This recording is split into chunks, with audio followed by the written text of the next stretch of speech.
தேர்தல் ஆணையத்தோட நம்பகத்தன்மை மேல ஏகப்பட்ட குற்றச்சாட்டுகளை எதிர்க்கட்சிகள் சும்மா அப்படி அடுக்கி வச்சிருக்காங்க. ஒரே வீட்டில் 80 பேர்லாம் ஓட்டு போட்டிருக்காங்கப்பா, இதெல்லாம் சரியா அப்படின்லாம் கேட்டிருக்காங்க. இப்போ என்ன விஷயம்னா, இவ்வளோ பெரிய குற்றச்சாட்டுக்கு தேர்தல் ஆணையம் விளக்கம் கொடுக்கணுமா வேணாமா?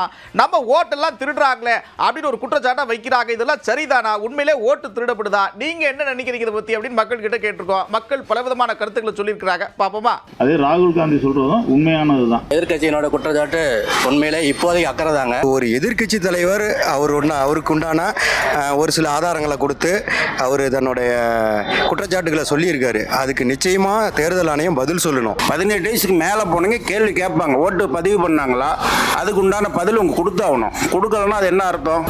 எதிர்கட்சிகளினுடைய கேள்விக்கு விளக்கம் தர வேண்டியது தேர்தல் ஆணையத்துடைய கடமை. மக்களுக்கு புரிதல் வேணும்ல, இது மாதிரி நடந்திருக்கு, என்ன காரணத்தினால இப்படி நடத்தினாங்க வச்சாங்கன்றது பப்ளிக் பண்ணால் தான் மக்களுக்கு தெரியும். இதை பிஜேபி எதுக்குது, தேர்தல் ஆணையம் எதுக்குதுன்னா அவங்க எதிர்க்கக்கூடாது, பதில் தான் சொல்லணும். இது ஒரே நம்பர் பல இடத்துல வாக்களிக்கிறது கண்டிப்பாக வாக்கள் திருடப்படலாம்.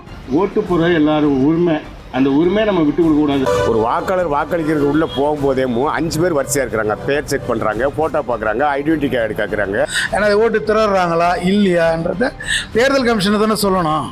ஆனால் ஒரு பூத்துக்கும் உங்கள் கட்சியால் தானே உட்காடுறாங்க, ஒரு பூத்துலையும் உட்காடுறாங்களே, அப்போ எப்படி திருடப்படுது? ஆனால் அது இங்கேயும் ஓட்டு போடுறாங்க, அங்கேயும் ஓட்டு போடுறாங்க.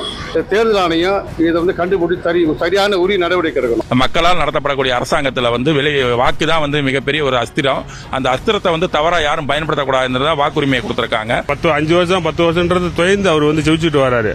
அவர் அப்படி என்னதான் செஞ்சாருங்க? ஒன்றும் செய்யலையே மக்களுக்கு. இந்த கம்ப்யூட்டர் ஓட்டு ஜப்பான்காரங்க கண்டுபிடிச்சது. அவனே சொல்லிட்டே அது சரி பிராடு நடக்குன்னு சொல்லி. ஏன்னா இப்போ அவனே பேப்பரில் தான் ஓட்டு போடுறான்.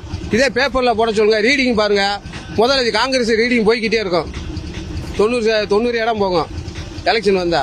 அப்புறம் பாருங்க பிஜேபி பின்னாடி வந்துடும். இது என்ன ஜனநாயக நாடு?